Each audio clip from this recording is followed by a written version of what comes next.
Hi everyone, welcome to the bare minimum grasp of UPSC. तो इस video में हम विजन आईएएस के जनवरी मंथ के आईआर के सेक्शन को डिस्कस करेंगे।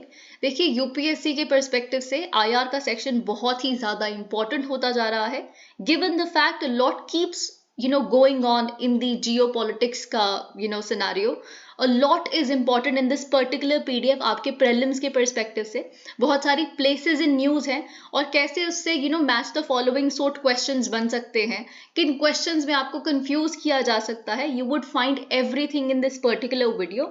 So in case you find this video helpful, you can always let me know that by commenting below, liking the video and subscribing to the channel if you haven't done that. Also, if you've been struggling with the Vision IAS monthly magazines in general, तो channel पर month wise videos available हैं। I would link the entire playlist in the i button. आप जिस भी video को चाहें देख सकते हैं। अगर आपने इस महीने की पॉलिटी एंड गवर्नेंस और इकोनॉमी की वीडियोज अभी तक नहीं देखी हैं तो आई would link those two videos separately also in the i button.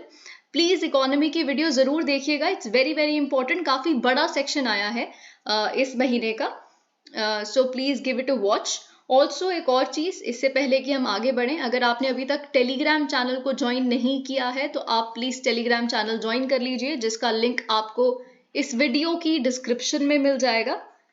So for channel related updates, ये जो हाईलाइटेड पीडीएफ्स हैं जहाँ पे जो कीवर्ड्स इस तरह से हाईलाइट किए गए हैं जो आपके रिविजन के लिए यूज हो सकते हैं, it's completely up to you. पर एक बार आप चाहें, a lot of people are already benefiting from it, तो ये बिल्कुल आपके ऊपर है। If you wish to join the Telegram channel, do join it. I would sincerely recommend. Also, अब पहला टॉपिक जो हमें डिस्कस करना है, इसकी शुरुआत में ही मैं आपको चीज बताना चाहूंगी कि नॉन अलाइंड मूवमेंट जो यहाँ पे टॉपिक है, तो आपको ये पता होना चाहिए। बहुत लोग क्या करते हैं अपने मेंस में भी नॉन अलाइनमेंट लिख देते हैं, या फिर प्रेलिम्स में भी अगर आपको एक बेसिक अंडरस्टैंडिंग है, ये जो मूवमेंट है वो नॉन अलाइंड मूवमेंट है। लेकिन जो नॉन अलाइनमेंट है, जो हमारे फॉरेन पॉलिसी का भी एक डायमेंशन है, तो नॉन अलाइनमेंट एक पॉलिटिकल कॉन्सेप्ट है। हम इसको डिटेल में इस टॉपिक के एंड में डिस्कस करेंगे, पर ये चीज मैं आपको शुरुआत में ही बताना चाहती हूँ।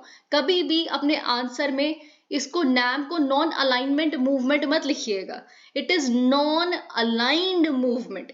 Alright, now let's begin with this particular video. तो क्यों न्यूज में है बेसिकली नैम? क्योंकि रिसेंटली 19th समिट हुई थी नैम की। कहाँ पे? कैंपाला में, बेसिकली जो युगांडा में है।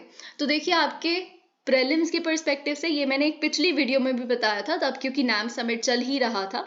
तो आपको मैच द फॉलोइंग में कैंपाला और युगांडा ये पता होना चाहिए that Kampala is in Uganda. Alright, this is something you will have to remember, you have to remember. Okay, और क्या थीम क्या थी समिट की? Deepening cooperation for shared global affluence. Kampala declaration जो अडॉप्ट की गई समिट पे, उसमें मेंबर कंट्रीज ने क्या क्या कमिटमेंट्स की हैं। क्या कमिटमेंट की है? कि हम यूनाइटेड नेशंस को स्ट्रेंथन करेंगे as the primary multilateral organisation. Very important. देखिए, जब भी आप अपना आंसर लिख रहे हैं कोई भी, ओके, तो उसको और ज्यादा ऑथेंटिक बनाने के लिए कभी कुछ वे फॉरवर्ड लिख रहे हैं, कुछ भी ऐसा लिख रहे हैं ग्लोबल ऑर्डर पे, है ना, मल्टीलैटरलिज्म पे, एनीथिंग ऑफ दैट सॉर्ट, है ना, या नैम पे ही कोई आंसर आ जाता है, कोई भी मिलता जुलता क्वेश्चन भी हो, तो तब आप कैंपाला डेक्लेरेशन और उसकी कुछ एक दो पॉइंट्स जो भी आपको सही लगे कि ये मेरे वे फॉरवर्ड में सही बैठते हैं, you can use it. I am just giving you a hint कि आप आंसर में चीजों को इनकलकेट कैसे करेंगे, वरना तो ये पूरा हाईलाइट करने का कोई मतलब ही नहीं है ना। एनीवेज ये आपके एग्जाम में शायद ही कभी पूछा जाएगा। Okay, so that's why it's relevant. तो कैंपाला डेक्लेरेशन जो अडॉप्ट की गई, उसकी एक कमिटमेंट है कि हम यूनाइटेड नेशंस को स्ट्रेंथन करेंगे ताकि यही प्राइमरी मल्टीलैटरल ऑर्गेनाइजेशन रहे। ओके, और मेंबर कंट्रीज ने क्या अग्री किया कि हम जॉइंट एफर्ट्स करेंगे ताकि हम जो 2030 एजेंडा फॉर सस्टेनेबल डेवलपमेंट है, हम उसे रियलाइज कर सकें, और एडिस अबाबा एक्शन एजेंडा, इसको भी हम रियलाइज कर सके। ये जो 4 times ए है, ये भी आप अपने वे फॉरवर्ड्स में यूज कर सकते हैं। Okay, so this is also very important कि ये क्या है, दिस एडिस आबाबा एक्शन एजेंडा। ये एक्चुअली जो 2015 में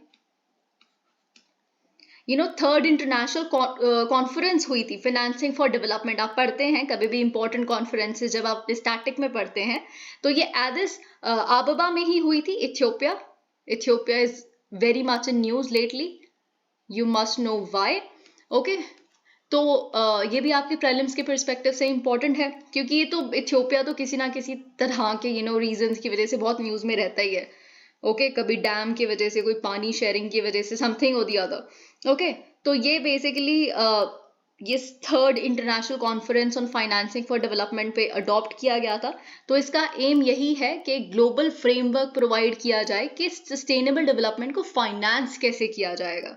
ओके, और देखा जाए तो जो भी आप स्पेंडिंग कर रहे हैं वो सस्टेनेबल चीजों के लिए ही होनी चाहिए, चाहे वो इकोनॉमिक चीजों पे हो, सोशल, इन्वायरमेंटल प्रायोरिटीज, ये सब कुछ can go very well with finance flows.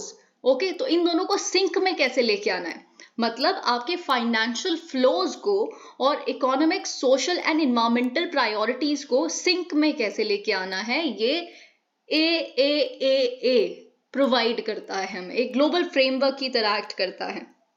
Alright, strongly condemned, of course आपको ये भी पता है कि ये जो कैंपाला डिक्लेरेशन है, इसे स्ट्रॉन्गली कंडेम किया है इलीगल इजरायली मिलिट्री एग्रेशन को जो गाजा स्ट्रिप में हो रही है, and called for an immediate and durable humanitarian cease fire. सबसे इंपॉर्टेंट बात लेकिन ये है कि नैम का जो न्यू मेंबर है, 121st मेंबर, वो है साउथ सुडान। साउथ सुडान पहले ऑब्जर्वर था, ओके, ऑब्जर्वर मेंबर था। तो ये चीज आपको यहाँ पे पता होनी चाहिए, क्योंकि ऐसा हो सकता है। अगेन एक चीज मैं समराइज कर देती हूँ जो भी मैंने ऊपर बताया, लेकिन उससे पहले साउथ सुडान आपको क्यों पता होना चाहिए कि नैम का मेंबर है। अब नैम में 121 मेंबर्स हैं, है ना। अब बाय चांस अगर यूपीएससी को अपना पेपर बहुत मुश्किल बनाना है तो वो क्या करेगा, UPSC, which of the following options happen to be member states of NAM. अब ऑफ कोर्स आप 121 तो नहीं नाम याद रख सकते, लेकिन साउथ सुडान आपको पता होना चाहिए कि रिसेंटली ये सबसे नया मेंबर बना है नैम का, ठीक है। तो एक ऑप्शन ये होगा, एक ऑप्शन ऑफ कोर्स बहुत ही कुछ मिलता जुलता, बांग्लादेश, श्रीलंका, कुछ ऐसे ऑप्शंस होंगे। सो you must keep an I on these things, very important for you. Okay, या फिर ऐसा हो सकता है नैम की सबसे सिग्निफिकेंट जो कॉन्फ्रेंसेस है, जैसे बैंडुंग कॉन्फ्रेंस, है ना, तो आपको बैंडुंग पता होना चाहिए कहाँ पे है, मे बी कॉन्फ्रेंसेस, और उसकी जो कंट्री है ना, कॉन्फ्रेंसेस की जो जगह है और उनकी कंट्रीज को मैच करना आ जाए, आपको बैंडुंग पता होना चाहिए। आपको बेलग्रेड कॉन्फ्रेंस का पता होना चाहिए, बेलग्रेड कहाँ है ना। So these are the things you must know. अब मैं आपको समराइज कर देती हूँ, मेरे ऊपर जो इतना कुछ बता दिया कि ये इंपॉर्टेंट है या ये इंपॉर्टेंट है। तो सबसे पहली बात तो जब भी आप अपना मेंस लिख रहे हैं तो कैंपाला डिक्लेरेशन जो है, ओके, उसको आप अपने वे फॉरवर्ड के रूप में यूज कर सकते हैं, ठीक है, कि यूनाइटेड नेशंस को प्राइमरी मल्टीलैटरल ऑर्गेनाइजेशन की तरह स्ट्रेंथन करना है ना। कभी भी आप एसडीजीज पे आंसर लिख रहे हैं, है ना, तो या फिर सस्टेनेबल डेवलपमेंट की फाइनेंसिंग पे कोई आंसर लिख रहे हैं या समथिंग ऑफ दैट सॉर्ट, है ना, तो आप ये ए का वर्णन कर सकते हैं, है ना। So this is important. और मैंने क्या बताया, नैम की कुछ इंपॉर्टेंट कंट्रीज पे you have to keep an eye, जैसे South Sudan newest member है। और मैंने क्या बताया, नैम की जो इंपॉर्टेंट कॉन्फ्रेंसेज हैं वो कहाँ पे हुई हैं, उनको कंट्रीज के साथ मैच करना आ सकता है।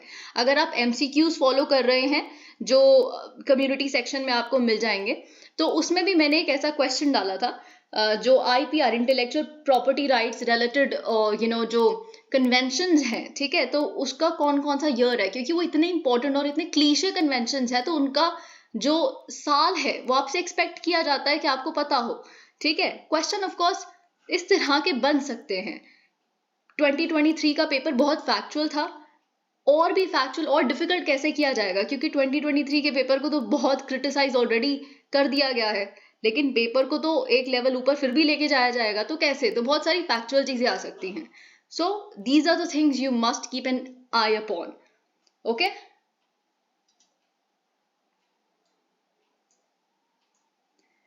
तो देखिए, नाम के बारे में हमें क्या पता होना चाहिए कि इसका जेनेसिस, इसका ओरिजिन क्या है। तो एशिया अफ्रीका कॉन्फ्रेंस हुई थी बैंडुंग में, Indonesia. So Bandung is in Indonesia. 1955 में कॉन्फ्रेंस हुई थी। तो मोर और लेस यही कॉन्फ्रेंस से हम ट्रेस कर सकते हैं नाम के ओरिजिन को।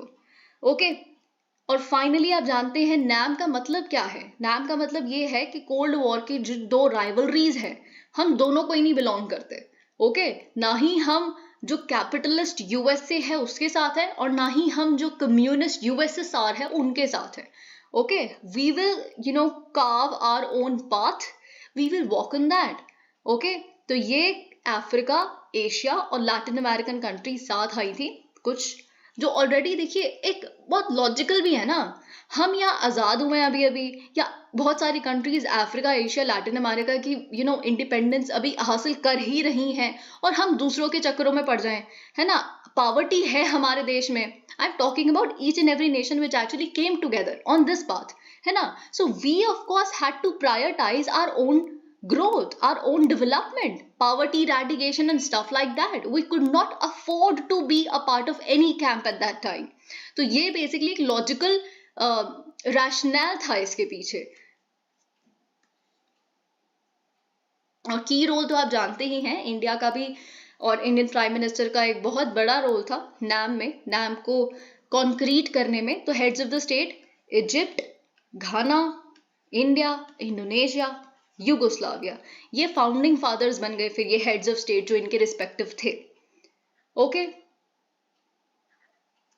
तो हम बेसिकली नाम के मेंबर इसलिए बने क्योंकि हम किसी भी मिलिट्री ब्लॉक का मेंबर बनना अफोर्ड नहीं कर सकते थे, ना ही नेटो और ना ही वॉर्सो पैक्ट का। ओके और क्या प्रिंसिपल्स हैं नाम के? 10 प्रिंसिपल्स ऑफ बैंडुंग, जो बैंडुंग कॉन्फ्रेंस के दौरान बोले गए। ये 10 प्रिंसिपल्स बेसिकली आप कह सकते हैं कि मेन गोल्स बन जाते हैं नाम के, जिनमें से 6-7 प्रिंसिपल्स यहाँ दिए हुए हैं कि हम रिस्पेक्ट करेंगे यूनाइटेड नेशंस चार्टर को और इंटरनेशनल लॉ को, sovereignty, equality, territorial integrity of all states, peaceful resolution of international conflicts पर यूनाइटेड नेशंस चार्टर। तो पीसफुल रेजोल्यूशन हो हर एक इंटरनेशनल कॉन्फ्लिक्ट का, किसके हिसाब से? यूनाइटेड नेशंस चार्टर के हिसाब से। ओके और सेल्फ डिफेंस राइट्स, यानी कि किसी पे भी कुछ भी हमला होता है, अटैक होता है, तो उस कंट्री के पास अपने सेल्फ डिफेंस के राइट्स हैं as per United Nations charter. क्योंकि नेशन का कॉन्सेप्ट क्या है? अदरवाइज नेशन का कॉन्सेप्ट में टेरिटरी, पॉपुलेशन, ये सब कुछ आता है ना नेशन स्टेट के कॉन्सेप्ट में। तो जो गवर्नमेंट है, जो कि एक कंपोनेंट है नेशन स्टेट का, उसका सबसे बड़ा कर्तव्य ही यही है कि बचा के रखना अपनी पॉपुलेशन को, अपनी टेरिटरी को। ओके नॉन इंटरफेरेंस, एक दूसरे के इंटरनल अफेयर्स में, मल्टीलैटरलिज्म को प्रमोट करना और कोऑपरेट करना थ्रू डायलॉग। अब नॉन अलाइनमेंट जो शब्द है, जो एक पॉलिटिकल कॉन्सेप्ट है, ओके ये non alignment was coined by VK Menon, अपनी जो उन्होंने स्पीच दी थी यूनाइटेड नेशंस में 1953 में। फिर फाइनली जो इंडियन प्राइम मिनिस्टर है जवाहरलाल नेहरू जी, उन्होंने इसको पॉपुलराइज किया। Alright now this is very important, क्योंकि यूजुअली ये समझा जाता है कि जो बैंडुंग कॉन्फ्रेंस थी वही फर्स्ट कॉन्फ्रेंस थी नाम की। जी बिल्कुल नहीं, नाम की जो फर्स्ट कॉन्फ्रेंस थी वो बेलग्रेड कॉन्फ्रेंस थी। इंपॉर्टेंट फॉर यू, बेलग्रेड कहाँ है? सर्बिया में। ओके 1961 मेंबरशिप, जैसा कि अभी हमने ऊपर देखा 121 मेंबर्स, जिसमें इंडिया ऑफ कोर्स एक मेंबर है, हम एक फाउंडिंग मेंबर हैं। ओके अब देखिए ये इंपॉर्टेंट हो सकता है, मे बी नाम की समिट हुई है अभी, तो आपके प्रीलिम्स में नाम पे क्वेश्चन आ जाए फुल फ्लेज्ड। ओके तो उसमें आपसे एक स्टेटमेंट ये कह रही है कि मैक्सिमम नंबर ऑफ कंट्रीज ना एशिया से आती हैं, which is a wrong statement, क्योंकि मैक्सिमम नंबर ऑफ कंट्रीज नाम में अफ्रीका से आती हैं। इनफैक्ट आप जानते होंगे अभी तो साउथ सुडान इसका मेंबर बन गया है, लेकिन जब साउथ सुडान नहीं हुआ करता था, एक बहुत ही क्लीशे स्टेटमेंट हर जगह रिवॉल्व करती थी कि except for Western Sahara and South Sudan, each and every country of Africa happens to be a member of NAM. तो सबसे ज़्यादा कंट्रीज अफ्रीका की आती हैं, फिर 39 एशिया से, 26 लैटिन अमेरिका और करीबियन से, और 2 आती हैं यूरोप से। तो यूरोप की भी, आई होप यू गेट इट, यहाँ पे स्टेट्स हैं। Okay, so this is something you must understand. आप कॉन्फ्रेंस देखिए ना कहाँ हुई है, Belgrade. I hope you get it. 18 countries और 10 इंटरनेशनल ऑर्गेनाइजेशंस यहाँ पे ऑब्जर्वर्स हैं। अब देखिए क्या चैलेंजेस नैम फेस कर रहा है। वर्ल्ड ऑर्डर चेंज हो चुका है, राइट। अब उस समय जब ये नैम बना था तब एक बाइपोलर वर्ल्ड था जिसमें एक तरफ यूएसए था, दूसरी तरफ यूएसएसआर था। अभी the world has gotten converted into a very complex and multipolar global system, जहां पे किसी की कोई फिक्स्ड अलाइनमेंट्स नहीं दिख रही, कुछ दिख ही नहीं रहा। Everybody wants to prioritise its national interest. Okay, evolving alliances, जैसा कि मैंने बताया, जस्ट उसी का फॉलो अप है ये। ओके, कितनी सारी प्लूरीलैटरल पार्टनरशिप्स हमें देखने के लिए मिल रही हैं। अब आप कह सकते हैं कि सिर्फ नेटो या वॉर्सो तो अब है भी नहीं, खैर इन्हीं का रेलेवेंस है या कुछ ऐसा, कुछ भी नहीं। क्वाड है, I2 U2 और 36 तरह की चीजें, ब्रिक्स, ये वो। Okay, Many NAM members support socialism and state control, लेकिन वो किस पे डिपेंडेंट है? यूएस पे। अब इकोनॉमी, ग्लोबलाइजेशन, ये कुछ कंस्ट्रेंट्स आ जाते हैं तो आप किसी के भी अगेंस्ट ही जा सकते हैं, क्योंकि आप पॉलिसी वाइज तो सोशलिज्म में बिलीव करते हैं पर आप जा नहीं सकते यूएस के खिलाफ। रीजनल ऑर्गेनाइजेशंस, आप बिल्कुल जानते हैं नैम पिछले कुछ सालों से क्या कर रहा है। To be very frank, NAM almost कुछ भी नहीं कर पा रहा है किसी भी तरह की प्रॉब्लम को लेके। कर तो कोई भी कुछ नहीं पा रहा, that is a different thing, पर नैम तो बिल्कुल ही कुछ नहीं कर पा रहा किसी भी रीजन के लिए, नहीं किसी के लिए भी। ओके, मोर और लेस आप कह सकते हैं एक प्रेशराइजिंग प्लेटफॉर्म बन गया है। ऑफ कोर्स इतनी सारी कंट्रीज, ग्लोबल साउथ का आप वॉइस कह लीजिए ना, ऑलमोस्ट बन गया। So that is a point. पर अदरवाइज जो आसियान या फिर शंघाई कोऑपरेशन ऑर्गेनाइजेशन, ब्रिक्स, ये स्पेसिफिक रीजनल चैलेंजेस को मोर इफेक्टिवली एड्रेस कर पाते हैं, तो वो एफिकेसी यहाँ है ही नहीं। इमर्जिंग ग्लोबल इश्यूज, जी हाँ, climate change, cyber security, pandemics, इनके बारे में ज्यादा कुछ किसी को पता ही नहीं है। ओके, तो बात क्या करें? तो दीज आर द थिंग्स, जो एक चैलेंज है, लैक ऑफ लीडरशिप। बिल्कुल कोई लीडरशिप है ही नहीं नैम की। इंटरनल डिसएग्रीमेंट्स एग्जिस्ट करती हैं आपस में ही हम सबके। ये तो बहुत समय से ये आज की बात नहीं है कि हमारे बीच में इंटरनल डिसएग्रीमेंट्स हैं, ये तो सालों से दिख रही हैं हमें। किसी एक कंट्री पे अटैक हुआ, दूसरे ने सपोर्ट नहीं किया, दूसरे ने दूसरी पार्टी को सपोर्ट कर दिया जिसने अटैक किया था। So these are the things which are very like prevalent ever since जब से इसकी फॉर्मेशन हुई है। ओके, कोई क्लियर पोजिशंस नहीं है किसी ग्लोबल इशू पे नैम की। अप्रोच ऑफ मल्टी अलाइनमेंट, जी हाँ, हमारे external affairs minister S Jaishankar ji साफ साफ शब्दों में बोलते हैं कि जो एरा है अलाइनमेंट वगैरह, इनफैक्ट नॉन अलाइनमेंट का भी वो जा चुका है। अब मल्टीपल अलाइनमेंट का समय है, इशू बेस्ड अलाइनमेंट का समय है अब। ओके, और क्या इंफॉर्मेशन हमें पता होनी चाहिए कि जो नैम की पॉलिसी है वो 5 प्रिंसिपल्स जो पंचशील के हैं उस पे बेस्ड है। Very important. आप एथिक्स पे आंसर लिख रहे हैं, क्योंकि एथिक्स में आईआर के भी क्वेश्चंस आते हैं। आप किसी भी तरह का एस्से लिख रहे हैं, कुछ भी या फिर मे बी ये इतना इंपॉर्टेंट हो गया है कि एक वर्बैटिम क्वेश्चन आपसे पूछ लिया जाए। पूरे वर्ल्ड में इतनी, आप कह सकते हैं कि तबाही या फ्लक्स चल रहा है कि पंचशील की जो रेलेवेंस है वो और ज्यादा बढ़ जाती है। तो आपके GS2 में यू नेवर नो, क्योंकि आपके लक्ष्मीकांत में भी ये मेंशन है, और वैसे भी इट्स वेरी इंपॉर्टेंट, ये आपके टिप्स पे होना चाहिए कि पंचशील के 5 प्रिंसिपल्स क्या थे। तो जिसको तो ये आता है, कोई सोचेगा अपने दिमाग में तो उसको कुछ तो याद आ ही जाएगा कि टेरिटोरियल इंटीग्रिटी, सॉवरेनिटी तो शब्द होंगे ही, है ना, इतना तो नॉन इंटरफेरेंस तो होगा ही, तो 2 तो पॉइंट आप लिखाओगे। पर अगर आपको 5 पॉइंट्स नहीं आते तो आपका पूरा क्वेश्चन खराब है ये। ओके, ऑल्दो इस क्वेश्चन में और भी पार्ट्स होंगे, पर अगर मैं आपसे पूरा क्वेश्चन ही इसके अराउंड रिवॉल्व करके पूछ लूं कि पंचशील के जो 5 प्रिंसिपल्स हैं, it has become more relevant then ever before in today's geopolitical scenario. तो आप अगर पंचशील के 5 प्रिंसिपल्स ही नहीं लिखेंगे तो क्या फायदा उस आंसर का। Okay, so it's important. तो क्या है 5 प्रिंसिपल्स? और आप जानते हैं, आई होप, कि पंचशील वो प्रिंसिपल्स हैं जो इंडिया और चाइना ने साइन किए थे 1954 में। इंटरनेशनल रिलेशंस के कंडक्ट को लेके कि ऐसे होने चाहिए इंटरनेशनल रिलेशंस, इन प्रिंसिपल्स पे बेसिकली डिसाइड किए जाने चाहिए। तो क्या है वो 5 principles? Mutual respect for sovereignty and territorial integrity. Mutual respect किसके लिए? सॉवरेनिटी के लिए और टेरिटोरियल इंटीग्रिटी के लिए। दूसरा, mutual non aggression. Mutual non aggression.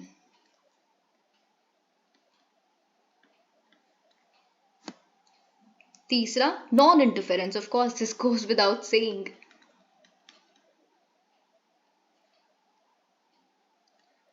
Non interference एक दूसरे के इंटरनल अफेयर्स में। ऑलराइट। चौथा, equality and mutual benefit.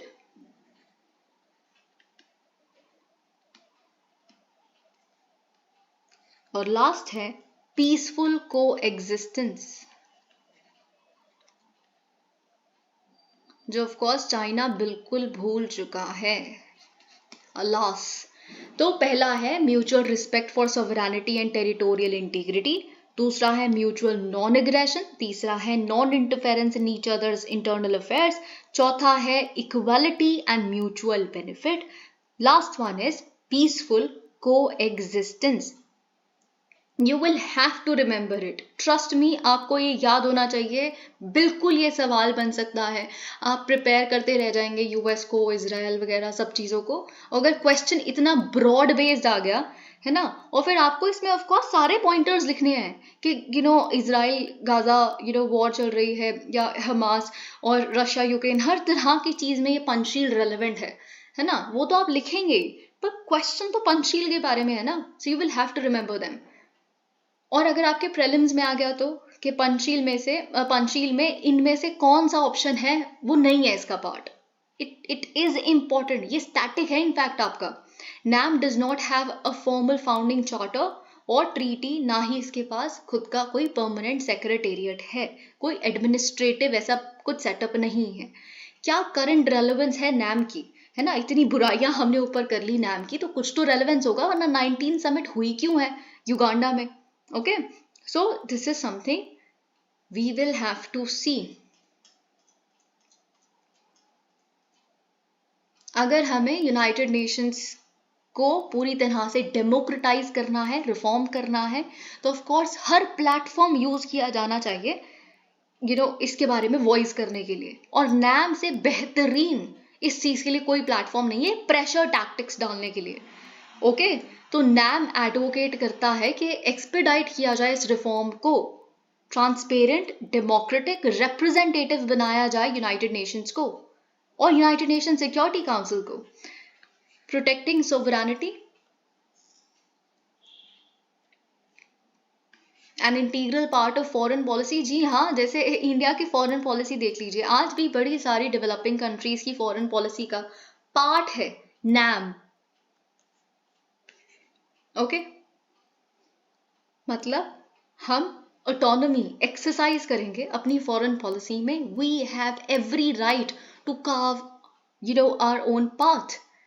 Unifying force, जी हाँ बिल्कुल, अभी भी देयर इज ऑलवेज, सी ये तो ह्यूमन नेचर है ना, बड़ा छोटे को दबाने की कोशिश करेगा, ये तो जैसे मत्स्य न्याय है, तो वैसे इट्स स्टिल रेलेवेंट।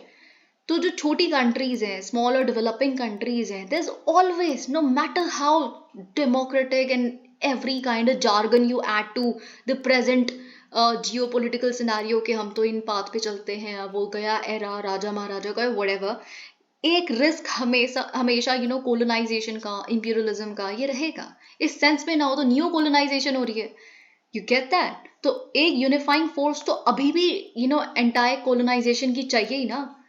तो NAM से बड़ा प्लेटफॉर्म इस चीज के लिए क्या होगा? साउथ साउथ कोऑपरेशन के लिए एक अच्छा प्लेटफॉर्म। जी हाँ बिल्कुल। अब G20 जैसे जो प्लेटफॉर्म्स हैं, वहां पे हमें इंडिया अकेले को वॉइस फॉर ग्लोबल साउथ बनना पड़ रहा है। वो है तो नहीं ना पूरा साउथ प्लेटफॉर्म तो नहीं है ग्लोबल साउथ का वो। सो ये प्लेटफॉर्म है वो, प्रमोटिंग मल्टीलैटरलिज्म, ग्लोबल पीस। जी हाँ बिल्कुल। और क्योंकि अभी हमने डेमोक्रेटाइजेशन ऑफ यूएन की बात भी की है, कैंपाला डिक्लेरेशन में हमने इजराइल वॉर को कंडेम भी किया है, तो एक ये टेस्टमेंट है कि NAM stands for global piece.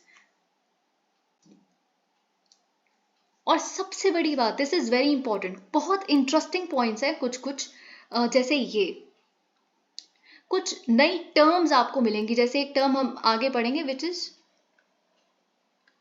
कोपिटिशन, जो कॉपरेशन और कंपटीशन को मिलके बना है। ये आप अपने पॉइंट्स में लिखिए, हाउ नाइस इज दिस। वैसे ही कभी आप नैम पे आंसर लिख रहे हैं तो आप वे फॉरवर्ड में बिल्कुल ये आंसर लिख सकते हैं, rising importance of the concept of active non alignment. और इतना भी क्या लिखेंगे राइजिंग इंपॉर्टेंस, ये बेफालतू जगह खा जाएगा आपकी आंसर शीट का और टाइम भी। तो आप सिर्फ एक्टिव नॉन अलाइनमेंट लिखिए, ये आपका वे फॉरवर्ड है। एक्टिव नॉन अलाइनमेंट का मतलब क्या होता है कि हमें प्रो एक्टिव एटीट्यूड रखना है, ना कि पैसिव न्यूट्रलिटी। नैम का मतलब न्यूट्रलिटी नहीं है, ओके, ना ही जो मूवमेंट है उसका, जो एक मूवमेंट की तरह नॉन अलाइंड मूवमेंट की तरह, और ना ही जो नॉन अलाइनमेंट एक कंट्री अपनाती है। तो दोनों का मतलब पैसिव न्यूट्रलिटी नहीं है।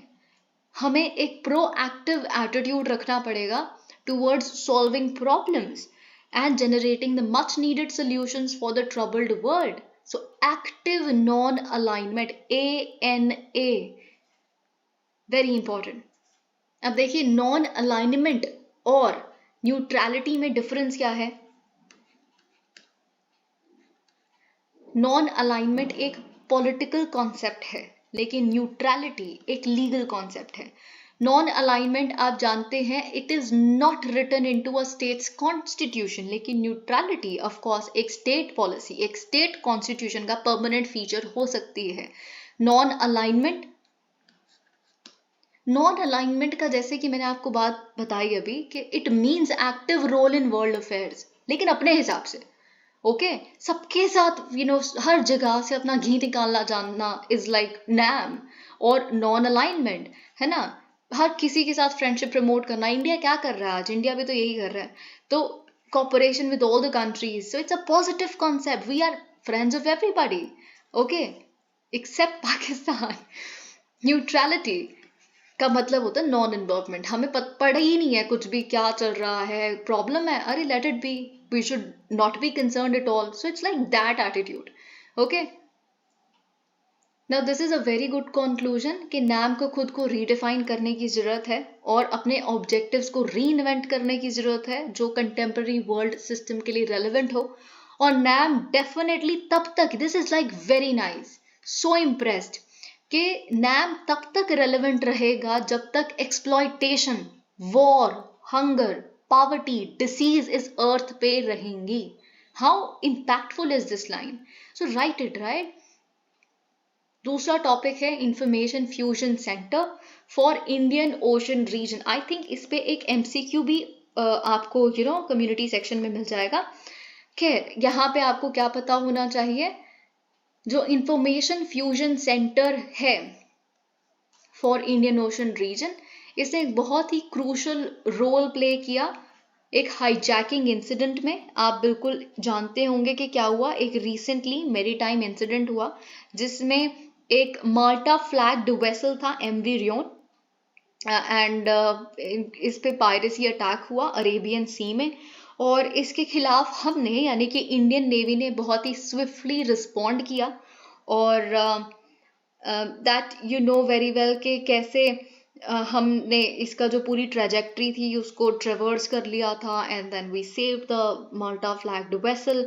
तो इससे बेसिकली पता चलता है कि हमें ये सारी इंफॉर्मेशन और इस तरह का कोऑर्डिनेटेड जो रिस्पॉन्स हम क्यों कर पाए, because of the information fusion center for Indian Ocean region. So this is something you must know. लेकिन आपके सिक्योरिटी के परस्पेक्टिव से, GS3 के परस्पेक्टिव से, I very strongly believe, like very very strongly, कि आपको मैरीटाइम पायरेसी जो है ये टॉपिक बहुत अच्छे से पढ़ के जाना है। और इनफैक्ट क्योंकि ये इतना बड़ा इंसिडेंट था, इंडिया को इतना प्रेज किया गया अपने इस रोल के लिए, ओके तो आपके प्रीलिम्स के पर्सपेक्टिव से भी मैरीटाइम पायरेसी और IFC IOR ऑफ कोर्स ये तो इम्पोर्टेंट है ही, So these are important things for you. Okay. Okay Malta by the way I know के आई होप यू नो के ये एक कंट्री है यूरोप में. It's like an archipelago in the central Mediterranean between Sicily and North African coast. So of course this is not important, लेकिन आपके लिए ये चीज़ important है जानना कि इस तरह का कुछ इंसिडेंट हुआ था. तो कभी आप इंडिया के बारे में अच्छा अच्छा लिख रहे हैं किसी आंसर में कि हम कैसे एक ग्लोबल पावर बनने के लिए बिल्कुल रेडी हैं and all that. So write this as an example, है ना, कि कैसे like the recent Malta flagged vessel incident या फिर Malta flagged maritime piracy incident, है ना. कभी भी आप ऐसा लिख रहे हैं तो ऐसे अपना एग्जाम्पल करके लिखिए. It's a good thing. Okay. लेकिन उससे पहले आपको मेरीटाइम पायरेसी के बारे में क्या पता होना चाहिए. यू मस्ट नो कि अनक्लॉज करके एक चीज़ एग्जिस्ट करती है जो हम 1000 बार पढ़ चुके हैं. आप भी डेफिनेटली अपने पार्ट पे पढ़ चुके होंगे. Okay. United Nations Convention on the Law of the Seas. तो ये इसका एक आर्टिकल है, आर्टिकल 101. ठीक है. आर्टिकल 101 ये बेसिकली कुछ एक्ट्स को मेंशन करता है कि ये एक्ट्स है ना, ये कॉन्स्टिट्यूट करते हैं पायरेसी. ठीक है. तो this is something you must no, क्योंकि अगर कभी आप अपना आंसर भी लिख रहे हैं GS3 में तो आप लिखिए ना, अनक्लॉज का आर्टिकल 101 कहता है कि ये है मेरीटाइम पायरेसी या फिर ये एक्ट्स होते हैं पायरेसी वाले.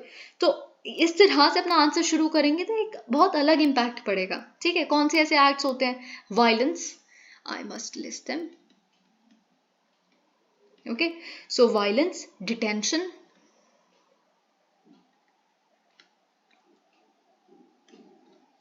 depredation. लेकिन ये शब्द इंपॉर्टेंट नहीं है. इंपॉर्टेंट ये बात है कि ये सब कुछ कमिट किया जाना for private ends. Okay. High seas पे या फिर उस जगह पे which is actually outside the jurisdiction of any state. Okay. I am again repeating, important है कि प्राइवेट एंड्स के लिए किया जाए. ऑलराइट. तो इंटेंशन पर्सनल गेन ही रहता है and it may include the seizure of another ship, its cargo, kidnapping of its passengers और crew. Okay. So this is something you must know. और सबसे ज़्यादा अगर for example I have gotten a question इस पे maritime piracy पे, so I think okay first I must define it. So I pick up UNCLOS का article 101. I will like mention these things कि ये प्राइवेट एंड्स के लिए किया जाए. So that is maritime piracy. और फिर मैं ये भी लिख दूंगी कि अच्छा इन एक्ट्स में सीजर हो सकता है किसी शिप का, कार्गो का, या फिर पैसेंजर्स या क्रू की किडनैपिंग भी हो सकती है. ओके. फिर मैं क्या करूंगी, आई वुड ट्राई एंड थिंक कि सबसे ज़्यादा पायरेसी रिलेटेड इवेंट्स होते कहाँ पे हैं. और फिर मेरे दिमाग में, क्योंकि इतना कुछ ये न्यूज़ में रहता है permanently, maritime piracy, maritime security I think सबसे इंपॉर्टेंट टॉपिक है आपके लिए, आपकी यूपीएससी के पर्सपेक्टिव से. आई डोंट थिंक इससे ज़्यादा इंपॉर्टेंट अभी कुछ आपके सिक्योरिटी के पर्सपेक्टिव से इंपॉर्टेंट है, क्योंकि आप देखिए ना रेड सी में क्या हो रहा है. ओके. खैर, तो फिर आई थिंक अबाउट इट और फिर मेरे दिमाग में आएगा कि ओके ऐसा करते हैं, रफ मैप बना देते हैं वर्ल्ड का. ठीक है. तो उसमें this is South America, this is a very rough map, this is and then you see India and ये पूरा मैप बन गया. ठीक है. फिर उसके बाद मैं एक बहुत ही बेसिक सा पॉइंटर्स बना दूंगी कि ये एरियाज हैं, जैसे this I think North Africa वाला. ठीक है.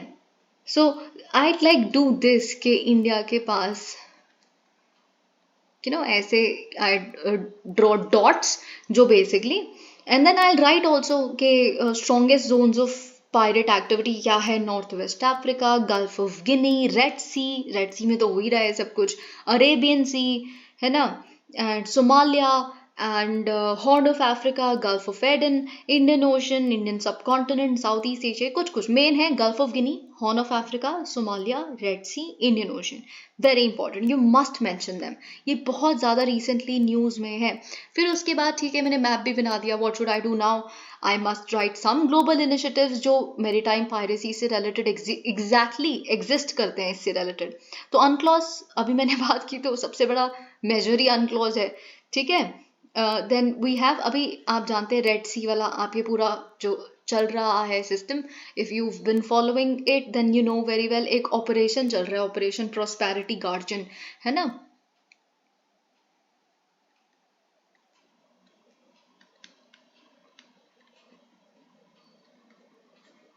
आई विल ट्राई एंड मेंशन जो सबसे रीसेंट चीजें हैं मेरे पास,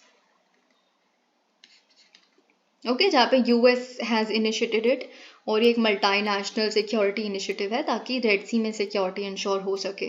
देन एक बार पहले भी मैंने आपको बताया हुआ है, एक कॉन्वेंशन एग्जिस्ट करता है, convention for the suppression of unlawful activities against the safety of maritime navigation. ये एक्चुअली 1988 का एक कन्वेंशन है, ठीक है। तो ये एक मल्टीलैटरल ट्रीटी है जिसका मेन पर्पस ही है कि इस तरह की जो भी अनलॉफुल एक्टिविटीज कमिट करता है उनके खिलाफ some appropriate action must be taken, okay. So this is something you must know. फिर एक कंबाइंड मैरीटाइम फोर्सेस, ये न्यूज़ में आता है सब कुछ बहुत ज़्यादा, ये ऑपरेशन प्रॉस्पेरिटी गार्जियन और कंबाइंड मैरीटाइम फोर्सेस, है ना। ये क्या है, एक मल्टीनेशनल नेवल पार्टिसिपेशन है जिसका प्राइमरी फोकस यही है कि हमें टेररिज्म को डिफीट करना है, पायरेसी को प्रिवेंट करना है एक्सप्लिसिटली, और इसमें इंडिया भी अभी पार्टिसिपेट कर रहा है। तो ये कंबाइंड मैरीटाइम फोर्सेस जो है इसमें 39 नेशन स्टेट्स हैं, ओके। ये आपके प्रीलिम्स के पर्सपेक्टिव से भी इंपॉर्टेंट है, पिछले कुछ समय से कुछ ज़्यादा ही न्यूज़पेपर्स में आ रहा है, ओके। फिर मैंने ग्लोबल इनिशिएटिव्स लिख दिए, फिर मैं सोचूंगी India must also have been doing something about piracy, and yes, and rightly so, we have been doing a lot about it, है ना। हम थोड़ा बहुत एक्सटेंडेड चीज़ें लिख दूंगी मैं कि सागर पॉलिसी एग्जिस्ट करती है, फिर ये इंटरनेशनल फ्यूजन सेंटर, ये तो पूरा टॉपिक है, हमने कितना ब्यूटिफुल तरह से very smartly have we like overcome this piracy वाला अटैक अभी जो हुआ था माल्टा फ्लैग्ड वेसल पे। तो इंटरनेशनल फ्यूजन सेंटर के बारे में लिखूंगी, Indian Ocean Rim Association, coastal surveillance network and things like that. तो ये सारी चीजें I would try and inculcate, okay. So this is something you must know. और आई थिंक एक चीज मैंने पहले भी एम्फसाइज की है कि जो गल्फ ऑफ एडन है it's very very important, you must cover all the gulfs, although पर ऐसा हो सकता है कि मैच द फॉलोइंग ना आके, ऑल्दो मोस्ट प्रोबेबली ये कुछ मैच द फॉलोइंग या which of the following pairs have been correctly matched sort of question ही होगा। पर गल्फ ऑफ एडन पे एक फुल फ्लेश्ड क्वेश्चन 4-6 या 2-3 स्टेटमेंट्स वाला आ सकता है ना। तो आपको गल्फ ऑफ एडन के बारे में क्या पता होना चाहिए कि पहली बात तो ये एक इंडियन ओशन की ही आर्म है जो किसके बीच में सिचुएटेड है, यमन और सोमालिया के बीच में, राइट।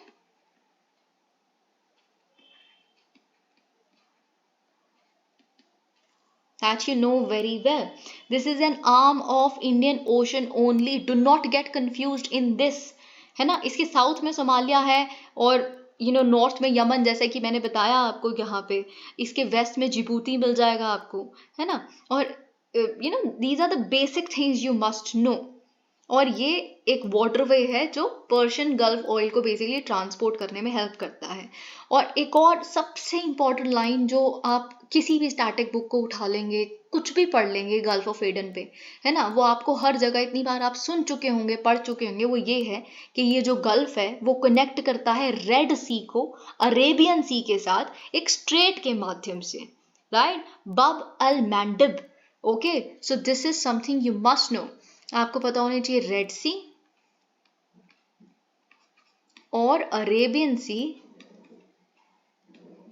को ये gulf of Aiden basically connect करता है किस स्ट्रेट के माध्यम से। अब स्ट्रेट्स आपके लिए इंपॉर्टेंट हो जाते हैं इसकी वजह से, विच इज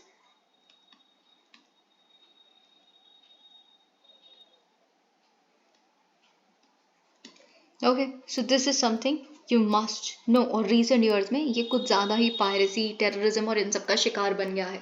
अब हम आते हैं IFCIOR पे। वेरी इंपॉर्टेंट, जो सबसे पहली बात है वो information fusion center for Indian Ocean region की, जो आपको पता होनी चाहिए कि ये एस्टैब्लिश हुआ था 2018 में, and it is based eight IMAC and hosted by the Indian navy. IMAC क्या है ये आपको बिल्कुल पता होना चाहिए। जब 26/11 का अटैक हुआ था, उसके बाद India brought together countries of the Indian Ocean rim के एक information management and analysis center बनाया जाए। 2014 की ये बात है, गुरुग्राम में basically we brought it up. Okay, so this is something you must know. तो ये IMAC जॉइंटली एडमिनिस्टर किया जाता है इंडियन नेवी और इंडियन कोस्ट गार्ड द्वारा। I am again repeating the thing, ये जो IFCIOR है ये IMAC में ही एस्टैब्लिश हुआ है। लेकिन IMAC क्या है? IMAC कुछ नहीं है, एक नेशनल, हमारा basically national maritime domain awareness centre है। ओके, जिसमें बेसिकली हम सारे जो ऑपरेशनल सेंटर्स हैं या इंडियन नेवी कोस्ट गार्ड के, इन सबको कहीं ना कहीं कनेक्ट करने की कोशिश करते हैं, because we have got a huge coast line and the island territories. तो हमें इंफॉर्मेशन को कनेक्ट करना है। Okay, and it is jointly operated by our navy and coast guard.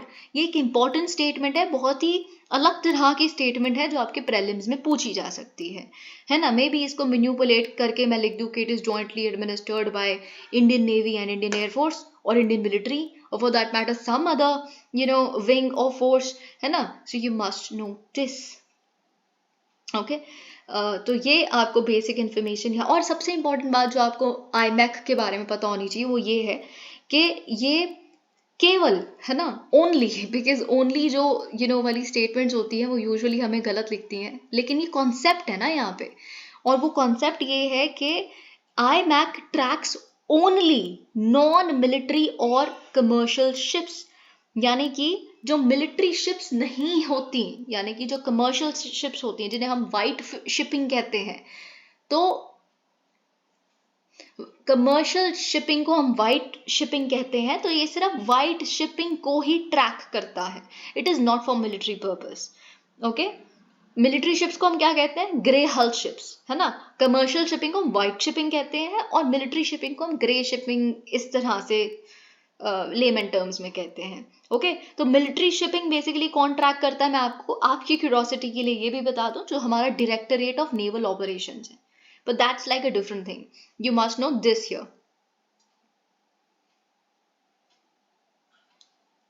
Okay. Aim क्या है? स्ट्रेंथन करना मेरीटाइम सिक्योरिटी को इस रीजन में by building a common coherent maritime situation picture. ये एम है और ये एज इट इज आपके अगर प्रीलिम्स में क्वेश्चन आया तो लिखा होगा। एम क्या है? स्ट्रेंथन करना मेरीटाइम सिक्योरिटी को रीजन में by building a common coherent maritime situation picture using wide shipping agreements जो जिनके माध्यम से हम इंफॉर्मेशन शेयर करते हैं रिगार्डिंग कमर्शियल मर्चेंट वेसल्स। कौन सा रीजन इससे कवर्ड है? Indian Ocean region and the adjoining seas. Okay, 67 linkages exist करती हैं 25 कंट्रीज में IFC की, ताकि, और हमने इनको क्यों एस्टैब्लिश किया इन लिंकेजेस को? ताकि हम सिक्योर कर सके global commons for a peaceful stable prosperous region towards the wellbeing of all. और IFCIOR होस्ट करता है, वेरी इंपॉर्टेंट, ये सेंटर होस्ट करता है 12 इंटरनेशनल लिएजॉन ऑफिसर्स को, ILOs को, जो बेसिकली म्यूचुअल आप कह सकते हैं कॉपरेशन बढ़ाने की कोशिश करते हैं हर एक क्षेत्र में। तो ये क्षेत्र मेरीटाइम सिक्योरिटी का है ना, तो उस पर्सपेक्टिव में। ओके, तो 12 पार्टनर कंट्रीज के जो ऑफिसर्स हैं वो यहाँ आप कह सकते हैं स्टेशनड हैं। Okay, Australia, France, Italy, Japan, Maldives, again repeating, you must pay attention क्योंकि क्या पता ये ज्यादा समय तक ना रहे। Mauritius, Myanmar, Seychelles, Singapore, Sri Lanka, UK, USA। 4 sectors basically, Gulf of Guinea, Gulf of Aden, Arabian Sea, Bay of Bengal and South East Asia. सो ये बेसिकली देख लीजिए। ओके, सिग्निफिकेंस क्या है इसका, ताकि हम मैरीटाइम सिक्योरिटी को एनहांस कर सकें इंडियन ओशन रीजन में, और ये हमारे सागर मिशन के अलाइनमेंट में है। पायरेसी को चेक करना, आर्म्ड रॉबरी को चेक करना, रिड्यूस करना लॉजिस्टिकल और ब्यूरोक्रेटिक प्रोसेसेस को in the dissemination of information, क्योंकि कनेक्टिविटी बढ़ा दी जाती है, कैपेसिटी बिल्डिंग करना और कोऑर्डिनेट करना डिजास्टर रिलीफ पे।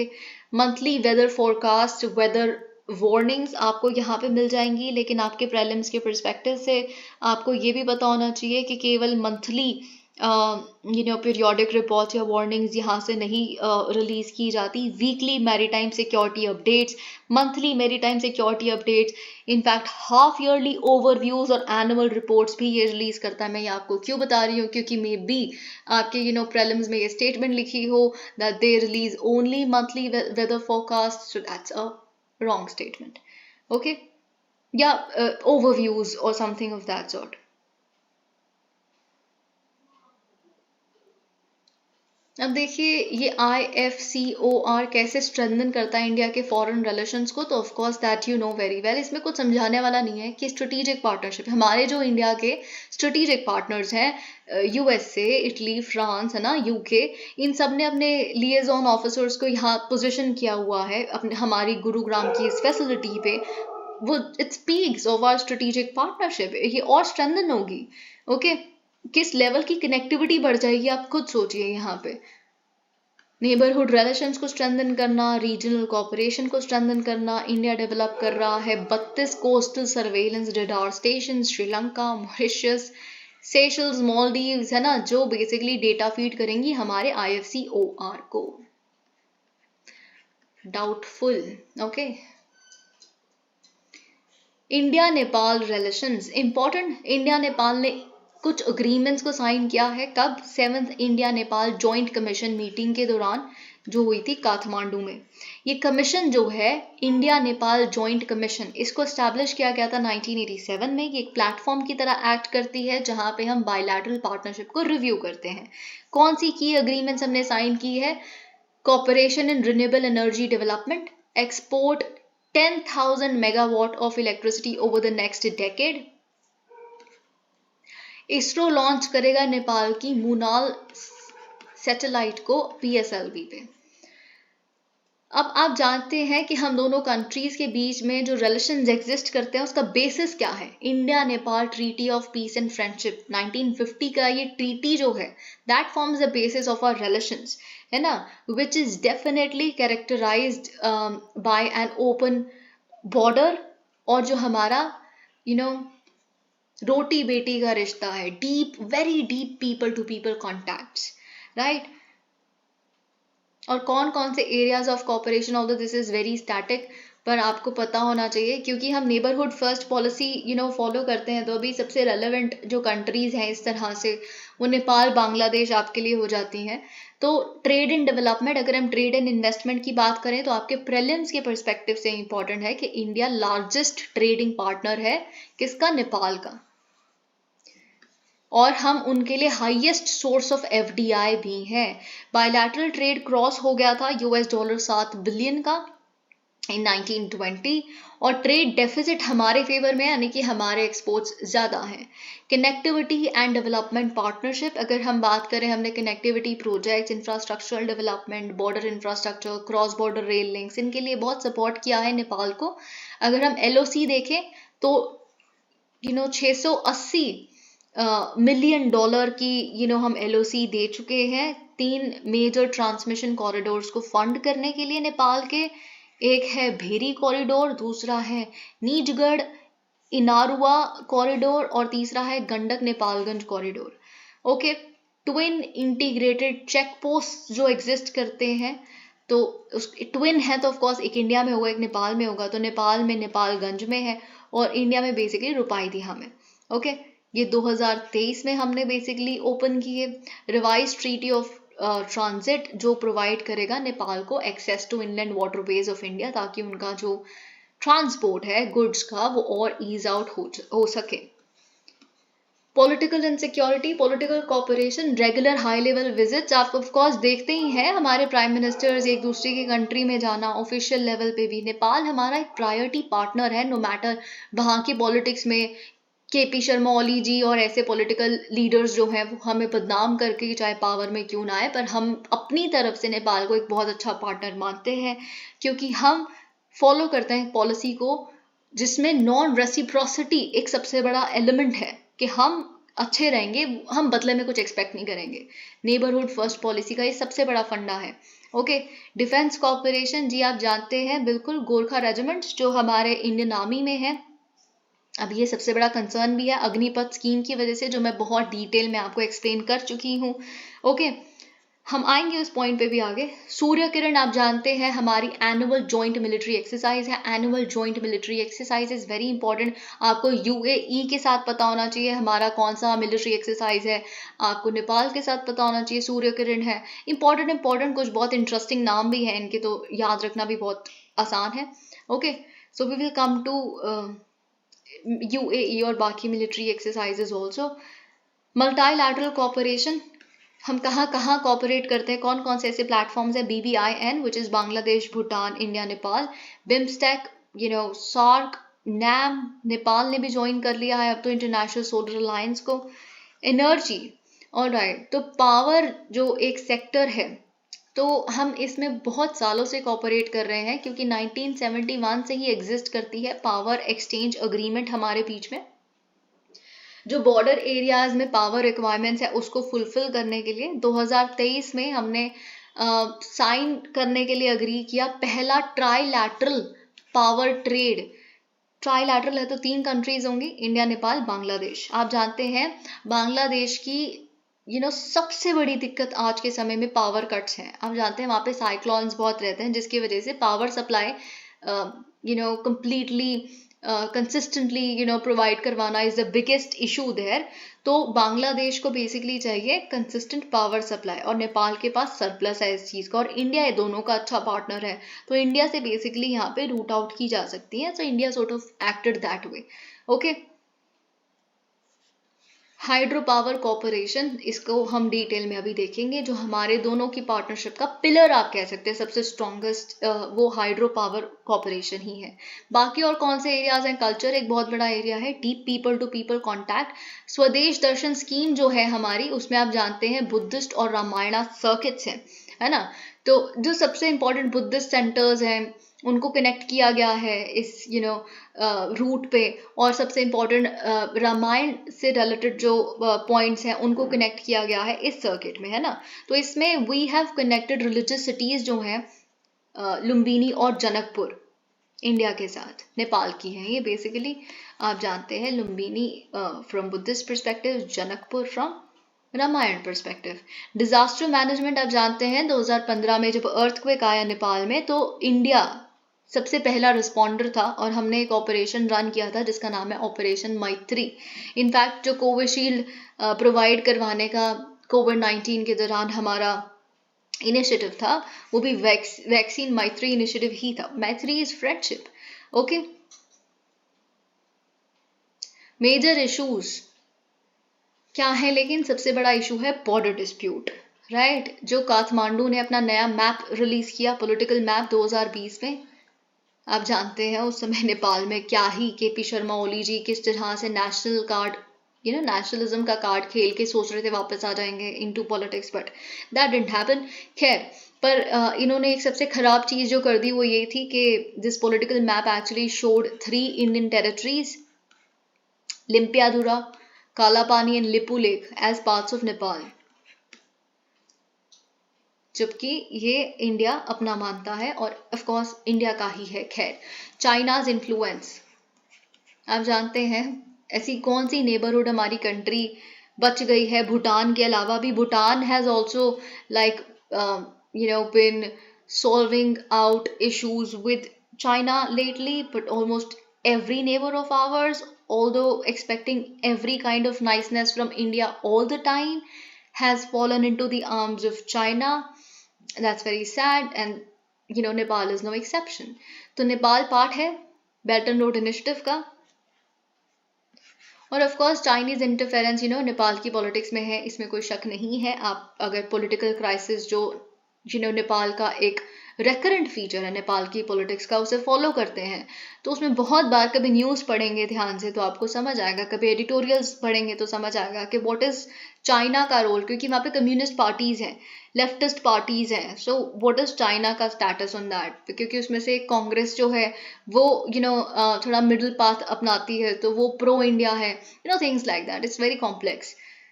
ट्रस्ट गैप, जी हाँ, इंडिया को लेके सबसे बड़ा कंसर्न हमारी नेबर्स का यही है कि हम प्रोजेक्ट्स को इम्प्लीमेंट नहीं करते टाइम पे, तो इसलिए वो ट्रस्ट इश्यूज है उनको थोड़ा हमारे साथ। सिक्योरिटी इश्यूज, जी हाँ बिल्कुल, पोरस बॉर्डर है, ओपन बॉर्डर है, तो यही से होती है आर्म्स स्मगलिंग। इनफैक्ट अगर जैसे बिहार की हम बात करें तो बिहार में we know that liquor ban, it's a dry state, but porous borders and then things like that. Arms smuggling, terrorist activities, flow of counterfeit, Indian currency, fake currencies, Gorkha issues, जी हाँ बिल्कुल, नेपाल गवर्नमेंट ने ब्लॉक कर दी है Nepalese Gorkhas की recruitment को Indian army में, क्योंकि अग्निपथ स्कीम उनके हिसाब से वायलेट करती है 1947 की ट्राईपार्टाइट अग्रीमेंट जो साइन हुई थी हम दोनों और यूके के बीच में।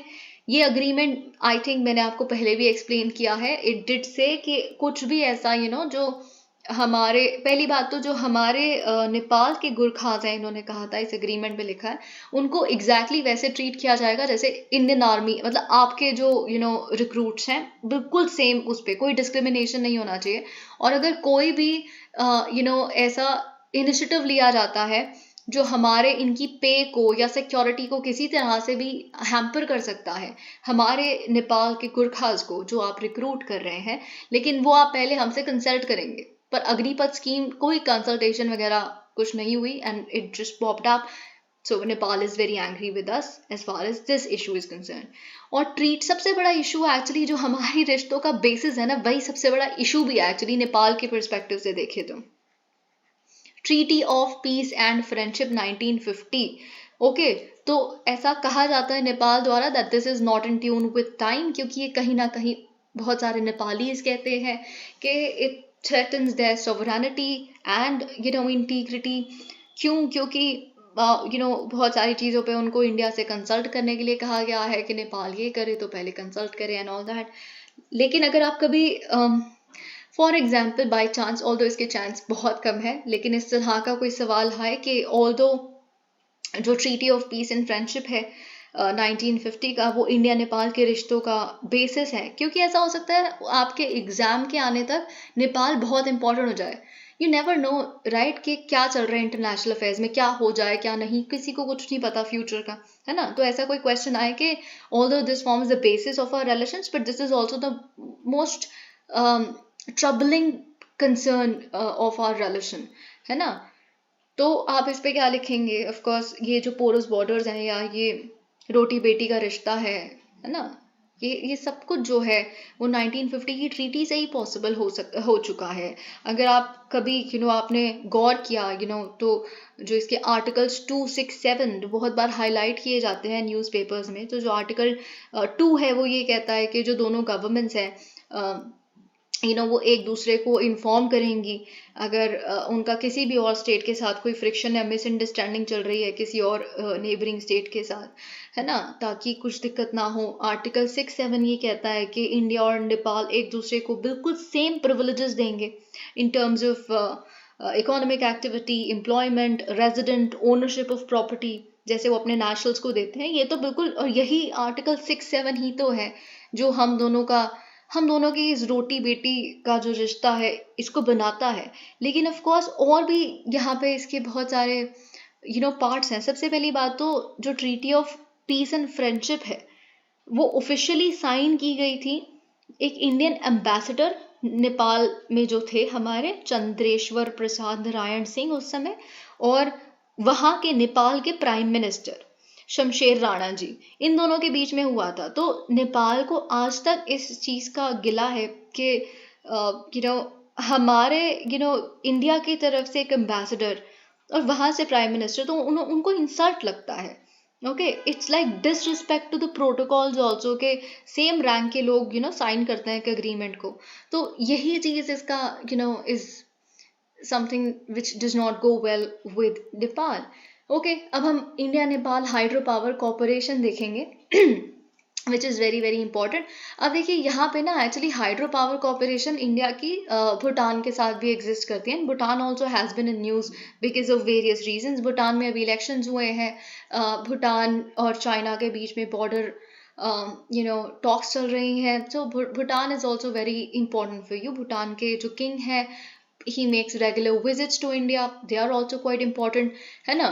So and Bhutan happens to be the only neighboring state जो हमारे सबसे ज़्यादा क्लोज है, to be honest, और सबसे ज़्यादा आज तक आप कह सकते हैं सिर्फ हमारी दोस्ती के लिए बहुत बार लॉसेस सहे हैं उन्होंने।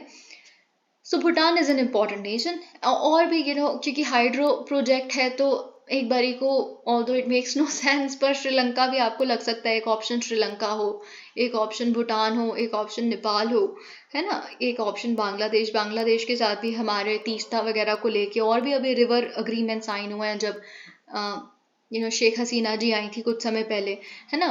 तो you never know, it's very easy to trick you. पर इसीलिए अगर ऐसा लिखा है कि सेती रिवर, वेस्ट सेती और फुकेट करनाली, लोअर अरुण, है ना, तमोर, और ये सारे ऐसे लिखे हैं, these are the hydro projects that India coordinates with one of its neighboring nation. Which one of the following is that neighboring nation? है ना, तो Nepal is the right answer. Be familiar with these words, these hydro projects. I'm not asking you to memorize them. You must know, but कि अच्छा बूढ़ी गंडकी तो आपको पता ही है, Gandak Gandaki, all that makes sense also, ये easy हो जाएगा। पर क्या पता ये आपके ऑप्शन में हुई, मतलब ये लिखा ही ना जाए क्वेश्चन में, तो ये आपको पता होना चाहिए कि नेपाल में बेसिकली जो इंडियन हाइड्रो पावर प्रोजेक्ट्स हैं, वेस्ट सेती एंड सेती river SR6 projects 1200 megawatt, Saptakosi high dam project on Kosi river, Mahakali treaty, upper Karnali project, Arun 3 projects, very important.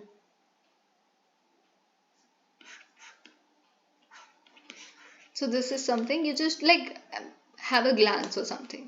Okay, तो इंडिया और नेपाल ने अग्रीमेंट साइन की है जिसमें हमने टारगेट सेट किया है कि हमें ना रीच करना है 10,000 मेगावाट्स ऑफ इलेक्ट्रिसिटी एक्सपोर्ट पे, यानी कि नेपाल करेगा 10,000 megawatts of electricity export India को इन द कमिंग डेकेड, यानी कि 10 साल में 10,000 megawatt of electricity export to India. अब इस कॉर्पोरेशन की सिग्निफिकेंस इंडिया के लिए क्या है, अब देखिए, इट्स वेरी गुड। वैसे भी हमारा एक सॉलिड पिलर की तरह एक्ट करता है हाइड्रो पावर कॉर्पोरेशन, तो इंडिया नेपाल रिलेशंस स्ट्रेंथन होंगे। लेकिन सबसे बड़ी बात यह है कि इंडिया की पॉपुलेशन बढ़ती जा रही है। पॉपुलेशन बढ़ती जाएगी तो एनर्जी डिमांड, एनर्जी रिक्वायरमेंट बढ़ती जाएगी, और इसको फुलफिल भी करना ज़रूरी है। तो अगर कोई किसी के पास एनॉर्मस वाटर वेल्थ और ह्यूज हाइड्रो पावर पोटेंशियल है तो हम बिल्कुल चाहेंगे कि हम उनके साथ अपने रिलेशन स्ट्रॉन्ग करें इस सेक्टर में, तो हम वो नेपाल के साथ कर रहे हैं। और अगर इंडिया का एक फर्म प्रेजेंस होगा नेपाल में, है ना, एक फुटप्रिंट होगा बहुत स्ट्रॉन्ग, है ना, तो फर्म, तो चाइना फैक्टर कहीं ना कहीं यहाँ पे कट होता हमें दिखेगा। लेकिन नेपाल के लिए क्या अच्छा होगा इससे, नेपाल के लिए सबसे अच्छी बात है कि उनको इंडिया के साथ कोलैबोरेट करने के लिए मिलेगा, जिसके पास आज के ज़माने में टेक्नोलॉजिकल एक्सपर्टीज़ है ऑलमोस्ट हर एक चीज़ पे, है ना। उनको कंस्ट्रक्शन, हाइड्रो पावर प्रोजेक्ट्स की मैनेजमेंट, सबका एक्सपीरियंस मिलेगा जॉइंट कॉपरेशन से। इंफ्रास्ट्रक्चर डेवलपमेंट, एक्सपोर्ट रेवेन्यू, जी हाँ, अगर उनके पास सरप्लस इलेक्ट्रिसिटी है तो वो एक्सपोर्ट करें इसको और एक एडिशनल रेवेन्यू उनको मिलेगा। सबसे बेहतरीन चीज़ ये है। Okay, so this is something you must know. लेकिन कुछ एरियाज ऑफ कंसर्न जो हाइड्रो पावर में रहते हैं वो नेचुरल कंस्ट्रेंट्स हैं, जैसे कि बहुत ज़्यादा सिल्ट है नेपाल की रिवर्स में, फिर ग्लेशियल सिल्ट भी, infrastructure, lack of infrastructure, transport facilities.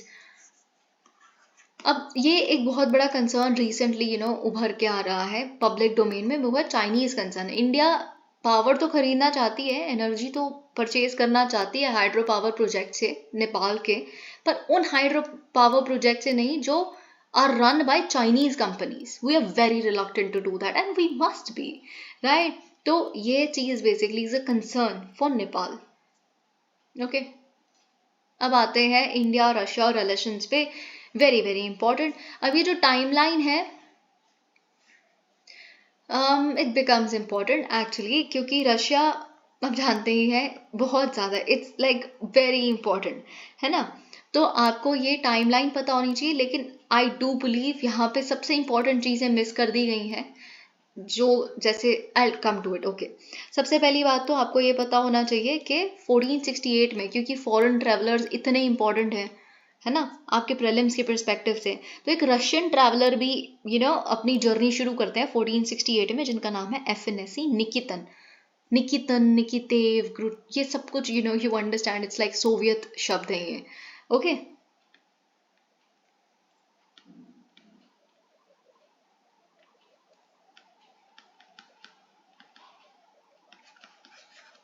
तो ये चीज़ आपको यहाँ पे पता होनी चाहिए, that like I am just telling you this thing, क्योंकि ये बहुत ज़्यादा फॉरेन ट्रैवलर्स जो हैं, which of the following are correctly matched with the country of origin, ऐसा कुछ आया अगर आपके प्रीलिम्स में, so it becomes important. Although ये आप कभी आपने आंसर में लिख रहे हैं तो इसका कोई रेलेवेंस नहीं है, रेलेवेंस आपका 1947 से ही है, जब हम एक दूसरे के साथ डिप्लोमेटिक रिलेशंस को एस्टैब्लिश करते हैं। फिर उसके बाद एक और चीज़ ये मिस आउट कर गए, वो है 1965। ओके, 1965 में कैसे हमने जो पीस ब्रोकर किया था, पीस ब्रोकर या सॉर्ट ऑफ सपोर्ट आप कह सकते हैं, जो सोवियत यूनियन ने दिखाया था इंडिया के लिए, इंडिया पाकिस्तान वॉर के समय, बॉर्डर वॉर के समय 1965 की। फिर सबसे ज़्यादा इम्पोर्टेंट, जिसको कोई कभी भूल ही नहीं सकता, क्यों इंडिया और रशिया को सबसे पुराने दोस्त कहा जाता है, क्योंकि ये 1971 एक वाटरशेड मोमेंट था हमारे रिश्तों के बीच में, जब हमने सोवियत यूनियन के साथ साइन किया था treaty of peace and friendship 1971। फिर आता है 1975, जब इंडिया का पहला सैटेलाइट आर्यभट्टा लॉन्च किया गया था एक सोवियत लॉन्च व्हीकल पे, सोयूज। ओके, फिर उसके बाद आता है 1988, जब हमने अग्रीमेंट साइन की न्यूक्लियर पावर प्लांट के लिए कुडनकुलम पे। ओके, यानी कि कुडम, I hope you read about this plant also these days. 1993 पे आते हैं फिर हम, जो सोवियत यूनियन की रेजोल्यूशन के बाद साइन किया गया, जहाँ पे इंडिया रशिया, क्योंकि अब देखिए पहले तो सोवियत यूनियन था ना, अब रशिया बन गया, तो इंडिया और रशिया को भी तो कुछ साइन करना है एक दूसरे के साथ। So then comes treaty of friendship and cooperation, that was treaty of peace and friendship, this is treaty of friendship and cooperation 1993। Then 2000 में बेसिकली क्या होता है, declaration on Indian Russia strategic partnership, Indian Russian strategic partnership पे ले जाते हैं हम अपने रिश्तों को, इस लेवल तक एलिवेट कर जाते हैं स्ट्रेटेजिक पार्टनरशिप पे, जिसकी वजह से एनुअल समिट्स होने लगती हैं। फिर उसके बाद 2010 में special and privileged strategic partnership तक ले जाते हैं हम, स्ट्रेटेजिक पार्टनरशिप को स्पेशल और प्रिविलेज्ड स्ट्रेटेजिक पार्टनरशिप बना देते हैं। फिर 2021 में फाइनली पहला हम इंडिया रशिया 2+2 मिनिस्टीरियल डायलॉग देखते हैं। सो this is something you must know. आपको 2000 का भी पता होना चाहिए, 2000 में क्या हुआ था, declaration on the India Russia strategic partnership. 2010 का पता होना चाहिए, special and privileged strategic partnership. Strategic partnership तो 36 लोगों के साथ है, लेकिन रशिया के साथ स्पेशल एंड प्रिविलेज्ड। याद रखिए, ऐसा हो सकता है, अगेन आपको लग रहा होगा मैं बहुत सारी चीज़ों को लेके कह रही हूँ, पर I am trying to make sure कि ऑलमोस्ट हर चीज़ जो इंपॉर्टेंट है I must emphasise enough on it. तो ऐसा हो सकता है कि क्योंकि इतना रशिया न्यूज़ में है, तो यूपीएससी आपसे एक्सपेक्ट करे कि आपको एक पूरा पैराग्राफ बना के दे दे, अगर कि इस कंट्री के साथ इंडिया का ये भी है, और special and privilege strategic partnership basically हम इंडिया और किस कंट्री के बीच में यूज करते हैं, और पहला दे देंगे यूएसए, क्योंकि यूएसए हमारा बहुत अच्छा दोस्त बनता जा रहा है आजकल। ओके, तो ऐसे ऐसे करके you will have options and you must know that the correct option is Russia. Alright, India और रशिया ने साइन किए हैं 3 डॉक्यूमेंट्स, जिसमें से सबसे इंपॉर्टेंट है प्रोटोकॉल एंड कंसल्टेशंस। ये हमने कब साइन किए हैं, जब हमारे एक्सटर्नल अफेयर्स मिनिस्टर की ऑफिशियल विजिट हमने देखी रशिया में दिसंबर 2023 में। ऑलराइट, तो ये जो प्रोटोकॉल ऑन कंसल्टेशंस है, basically this is a protocol के किस तरह से हम स्ट्रेटेजिक कंसल्टेशंस कैरी आउट करेंगे एक दूसरे के बीच में, ताकि हम अपनी कोऑपरेशन को प्रोग्रेस कर सके डिफरेंट सेक्टर्स में, जैसे military and economic, energy trade, military technical cooperation, connectivity, people to people exchanges. और इसकी ड्यूरेशन होगी 4 साल, 2024 से लेके 2028 तक। और बाकी 2 डॉक्यूमेंट्स हमने कौन से साइन किए हैं, कुडनकुलम न्यूक्लियर पावर प्लांट्स पे MOU on cooperation in pharmaceuticals and health care. अब देखिए ये जो मेजर एरियाज है इंडिया रशिया कॉपरेशन के, इसमें मैं आपको क्या समझाऊं, ये इतने like they are very basic, very basic कि डिफेंस और सिक्योरिटी कॉपरेशन ऑफ कोर्स हमारे सबसे स्ट्रॉन्गेस्ट पिलर है, क्योंकि रशिया मेजर सप्लायर है डिफेंस आर्म्स का। हम जॉइंट रिसर्च डेवलपमेंट प्रोडक्शन सब कुछ करते हैं एडवांस्ड डिफेंस आइटम्स में। ओके, बायलैटरल प्रोजेक्ट्स जैसे सप्लाई ऑफ S-400, जिसको लेके काटसा की भी हमें थ्रेट रहता है कि काटसा सैंक्शंस USA कभी हम पे ना लगा दे, या फिर Now this is also interesting and important आपके प्रीलिम्स के पर्सपेक्टिव से, इजराइल, फ्रांस और USA, रशिया, ये चार कुछ स्टेट्स हैं, 3-4 जो जिनसे हम जो सबसे इम्पोर्टेंट चीज़ें जो खरीदी है ना हमने रिसेंटली डिफेंस और सिक्योरिटी कॉपरेशन की, वो आपको पता होनी चाहिए क्योंकि वो कंट्री से मैच करनी आ सकती है। Okay, so you must no कि अब S-400 तो कोई नहीं पूछेगा आपसे, पर आपको AK-203 राइफल्स के बारे में पता होना चाहिए, आपको T-90 टैंक्स के बारे में पता होना चाहिए। सुखोई भी इज वेरी लाइक क्लीशे, ये सबको पता है, पर ये आपको पता होना चाहिए कि हम किस कंट्री से ले रहे हैं। तो रशिया को मैच करना आपको आना चाहिए। Okay, again another tri service bilateral military exercise Indira with Russia, India and Russia. Multilateral cooperation बहुत सारे प्लेटफॉर्म्स पे, BRICS, SCO, connectivity projects exist करते हैं, international north south transport corridor, और इंडिया को सपोर्ट करते हैं ये परमानेंट सीट के लिए UNSC, और मेंबरशिप को भी सपोर्ट करते हैं न्यूक्लियर सप्लायर्स ग्रुप की। Okay, so this is something you know. और हम इंडिया रशिया बहुत बार रिसेंटली डिस्कस कर चुके हैं, सो इट्स नॉट बहुत ज़्यादा इंपॉर्टेंट कि I shall delve deeper into it. Okay,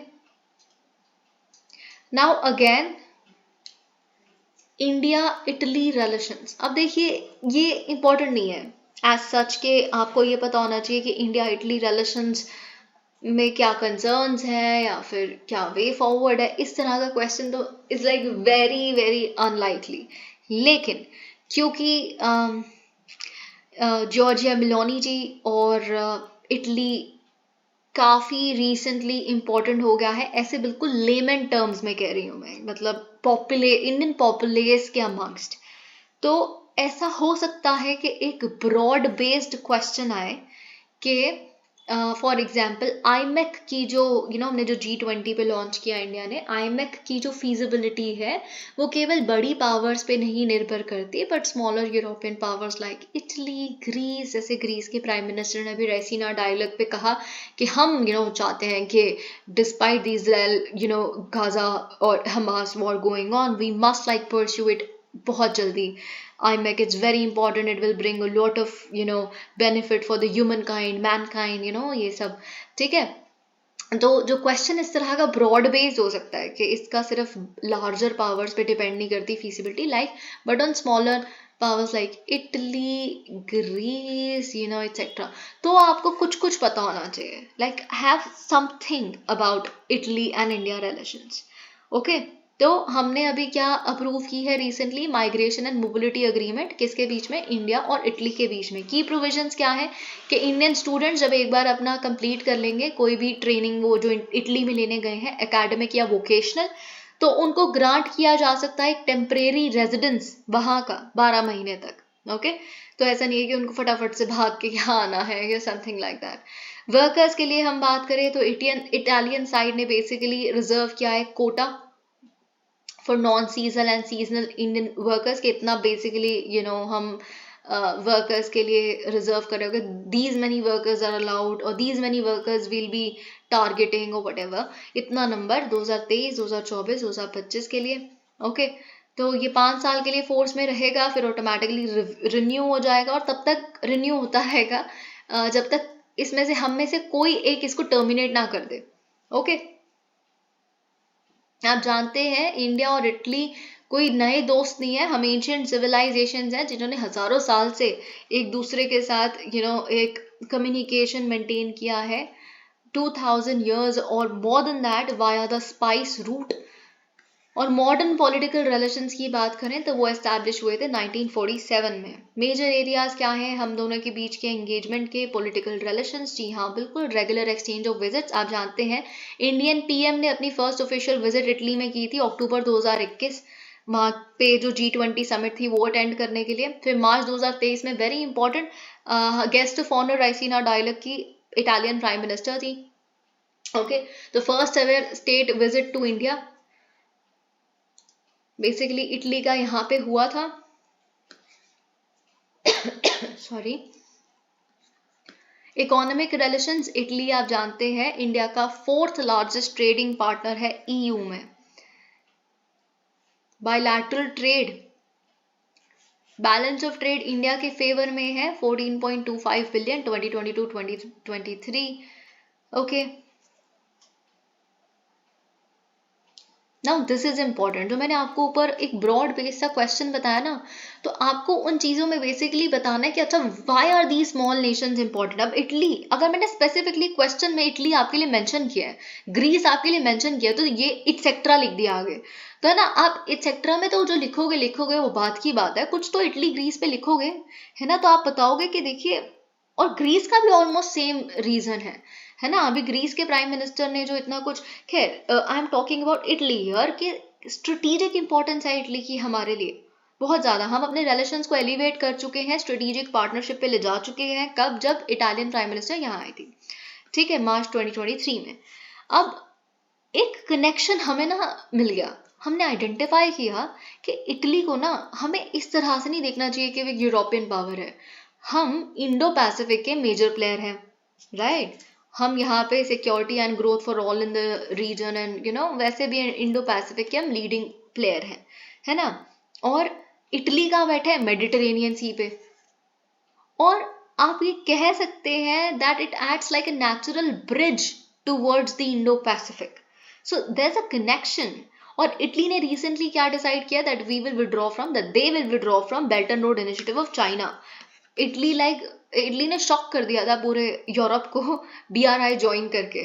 okay, तो अभी finally Italy has decided otherwise, so India is like very happy now. Italy is in complete conformity and in alignment हमारे global connectivity vision के साथ। Indo Pacific, Mediterranean linkage, no belt and road initiative, good enough, that's the strategic relevance.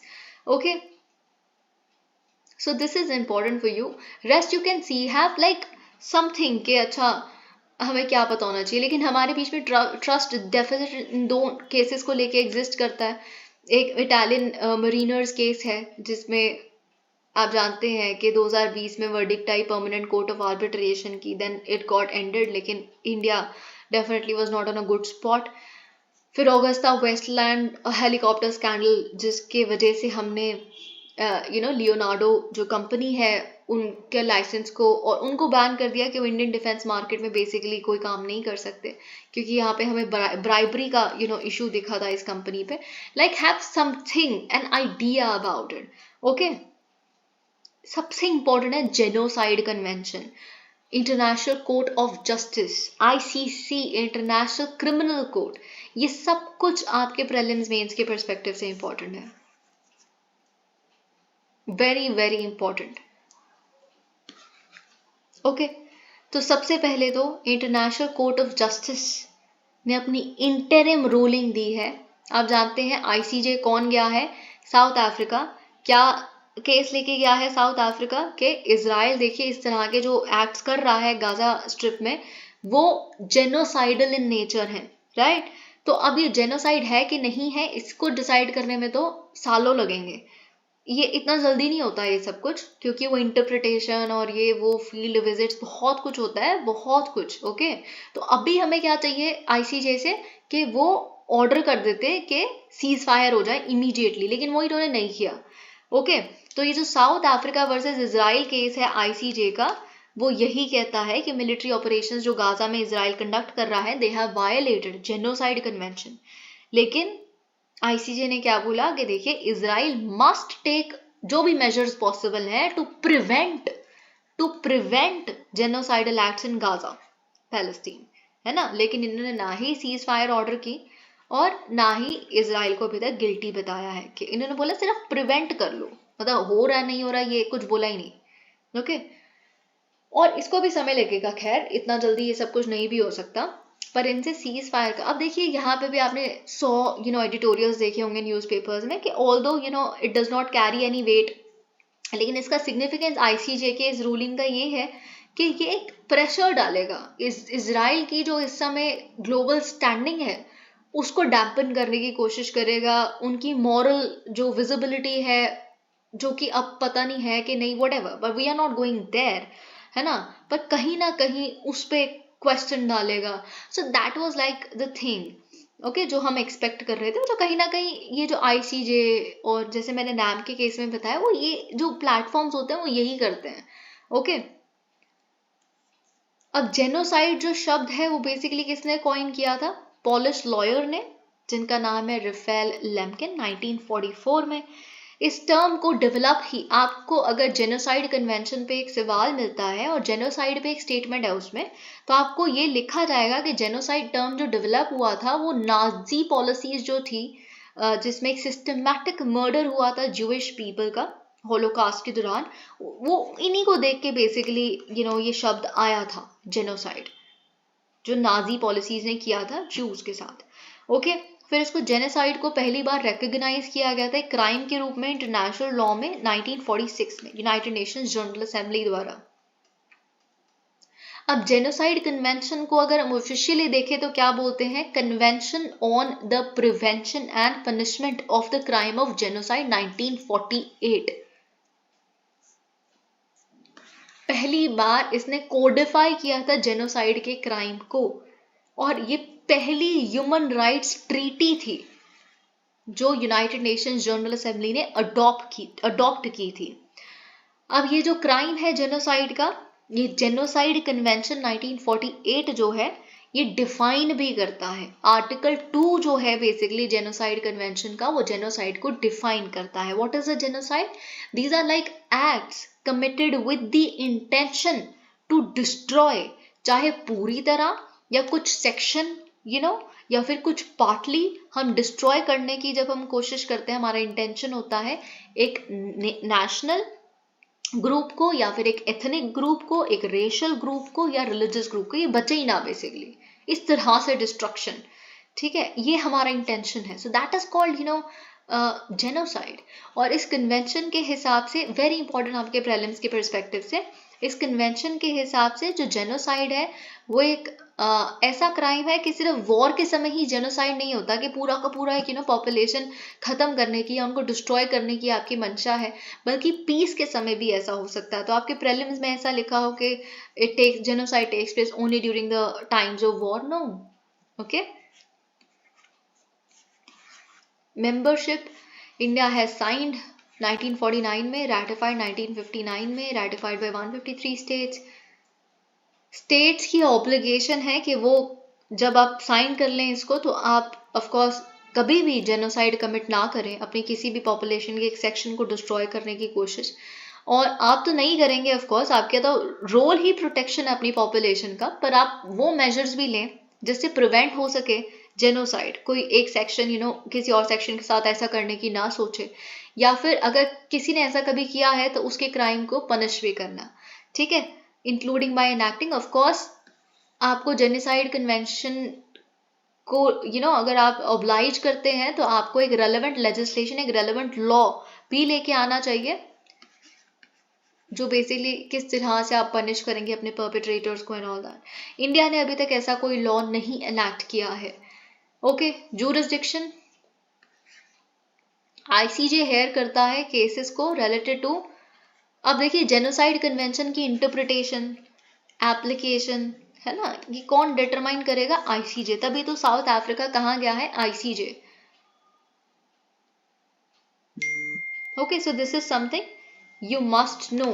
International court of justice, international court of justice एक जिसे हम discuss कर रहे हैं, principal judicial organ है यूनाइटेड नेशंस का, जिसको एस्टैब्लिश किया गया था 1945 में।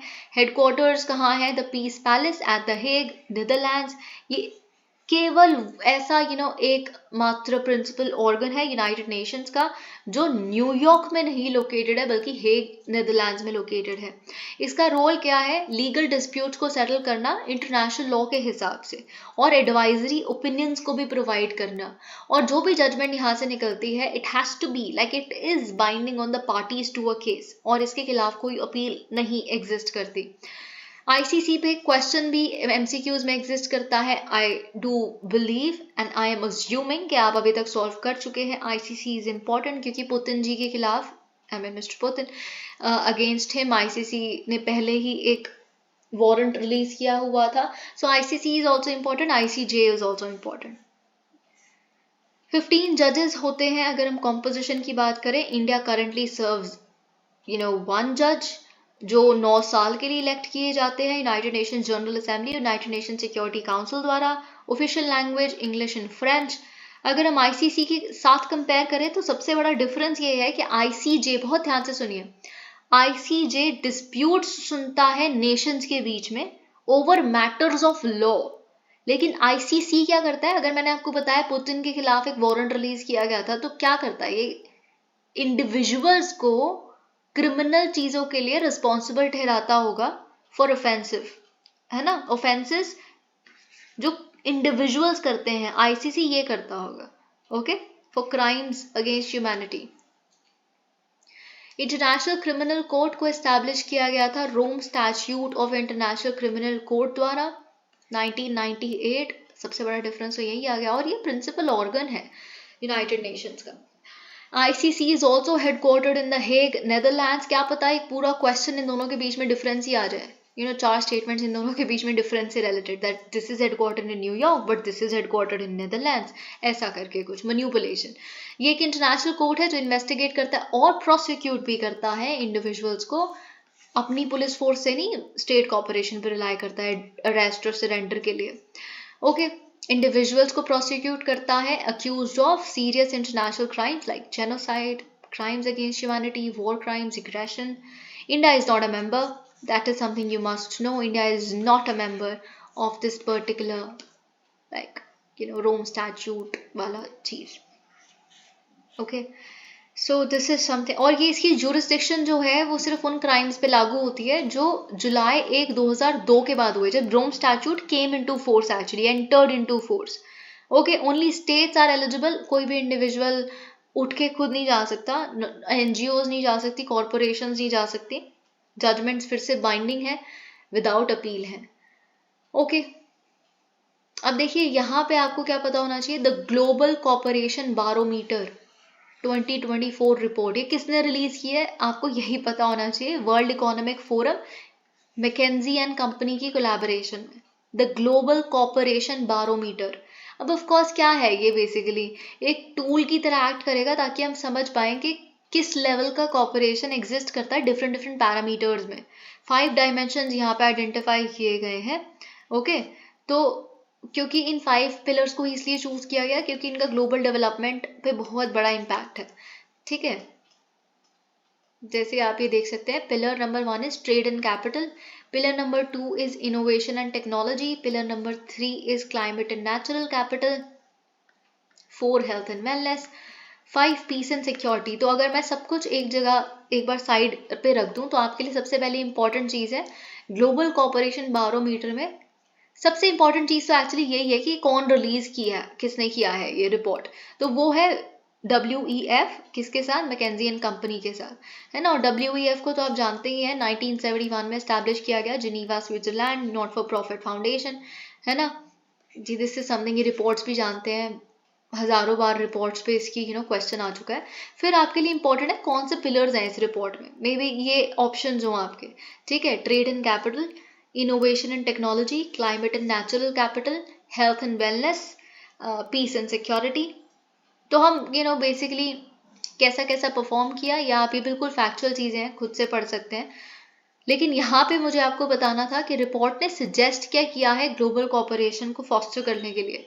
तो यहाँ पे सबसे पहला पॉइंट है कि कॉम्पिटिशन हमें बेसिकली प्रैक्टिस करना चाहिए। कॉम्पिटिशन क्या है कि कंपटीशन तो हम करें ही करें, कंपटीशन तो एग्जिस्ट करता ही है, लेकिन डिस्पाइट दिस कंपटीशन हमेशा कुछ शेयर्ड इंटरेस्ट, कॉमन इंटरेस्ट रहेंगे, हमें उन्हें आइडेंटिफाई करना है और उनमें कॉपरेट करना है। तो cooperation plus competition gives coopetition. Okay, तो ये एक सजेशन है इस रिपोर्ट का।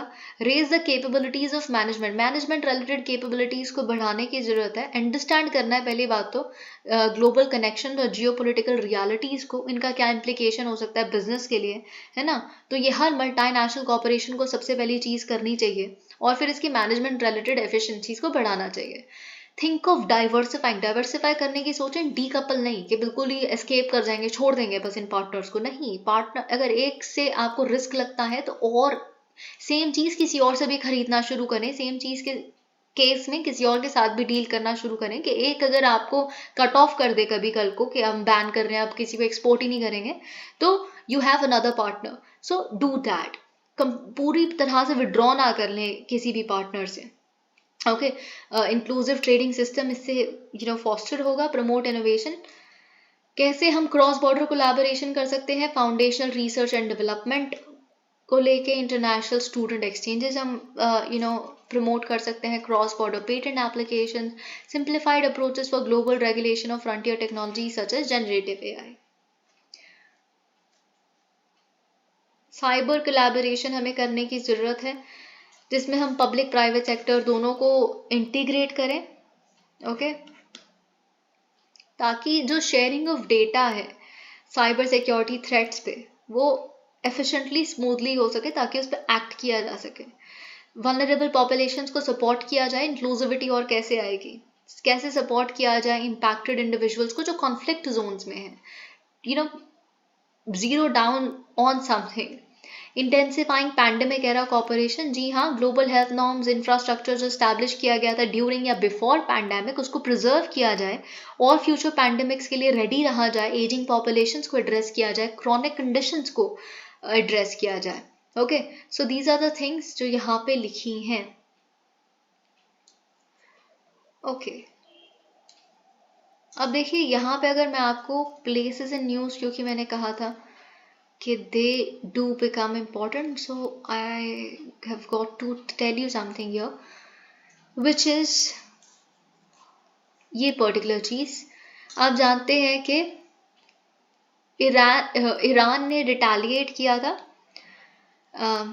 स्ट्राइक्स करके सीरिया, इराक और पाकिस्तान पे। आप जानते हैं क्योंकि ईरान में एक टेररिस्ट अटैक हुआ था कर्मन प्रोविंस में, तो ये कर्मन प्रोविंस बेसिकली आपको पता होना चाहिए कहाँ पे है, ईरान में।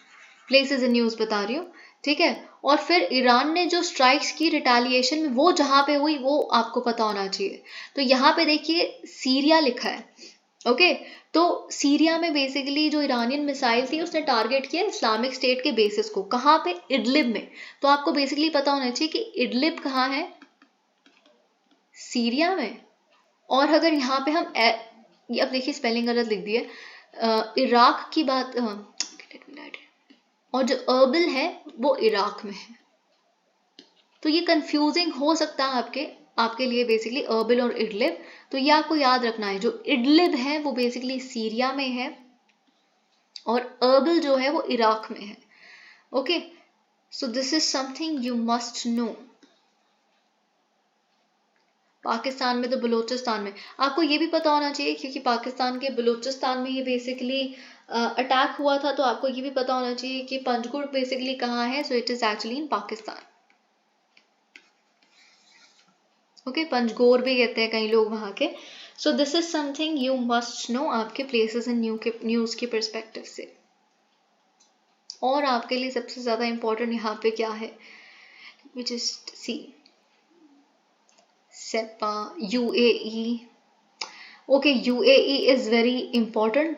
तो यहाँ पे भी जैसे हम सूर्य किरण मिलिट्री एक्सरसाइज की बात कर रहे थे, तो सिग्निफिकेंट ये सब कुछ स्टैटिक है, पर आपको ये पता होना चाहिए क्योंकि प्रीलिम्स के परस्पेक्टिव से रेगुलर मिलिट्री एक्सरसाइज जो डेजर्ट ईगल है वो किसके साथ होती है, हमारी इंडिया और यूएई के बीच में होती है।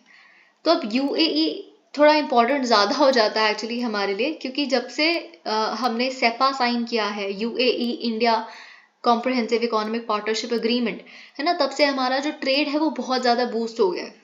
तो आपको ये पता होना चाहिए कि हमने UAE India comprehensive economic partnership agreement council भी बनाई है कब लॉन्च की है हमने ये? इंडिया यूएई बिजनेस समिट पे। तो ये क्या करेगी? ऑफ कोर्स एनकरेज करेगी क्लोज पार्टनरशिप्स को, टैंजिबल कॉपरेशन को across all levels of UAE and Indian business communities.